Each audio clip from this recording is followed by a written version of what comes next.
আসসালামু আলাইকুম গাইস, আজকে চলে গেলাম আমি বাজারে বোরখা কেনার জন্য, তার সাথে আরও কিছু কেনাকাটা করার জন্য। তো ফার্স্টে আমি বোরখার দোকানে গেলাম। বোরখার দোকানে যাইয়া এই বোরখাটাই সর্বপ্রথম আমার চোখে পড়লো, আর এইটাই আমার কাছে খুব ভালো লাগলো। তো এই বোরখাটাই আমি কিনে নিলাম।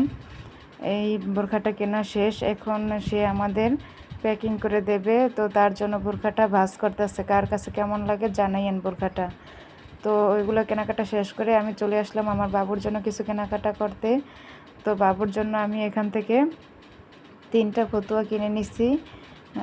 3টা ফতুয়া ফতুয়া কিনে নিচ্ছি, যেহেতু গরমের দিনে এই পাতলা পোশাকগুলো পরতে খুবই আরামদায়ক।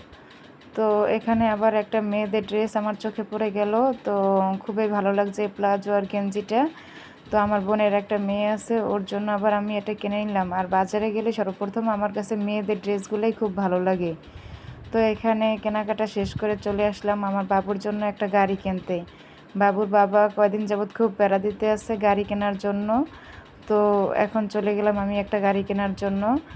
সে আমাকে এই কথা বলছে যে গাড়ি না কিনলে নাকি আমাকে আর হাত খরচে টাকাই দিবে না। তো সেই ভয়ে আমি খুব তাড়াতাড়ি চলে গেলাম গাড়ি কেনার জন্য। তো এই পিঙ্ক কালারের গাড়িটা খুব ভালো লাগছে, বা এটা ভালোই। তারপরে এই গাড়িটা আমি কিনে নিলাম। সব কেনাকাটা শেষ করে তারপরে চলে আসলাম ফুচকার দোকানে, চটপটি ফুচকার দোকানে। এখান থেকে চটপটি পার্সেল করে বাসায় নিয়ে আসলাম। তো অবশেষে গাড়িটা বাসায় এনে আমার বাবুকে বসায় দিলাম। দেখুন আমার বাবুটা গাড়িতে বসে আছে কত সুন্দর করে, এদিকে মিউজিক বাজতে আছে। ও খুব ধ্যান নিয়ে ওই মিউজিকের দিকে তাকায় রয়েছে আর মিউজিক বাজানো দেখতে আছে।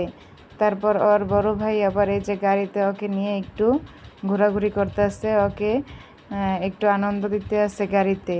গাড়িতে ও ঘুরতে আছে আর বাবুটা খুব চুপ করে বসে আছে।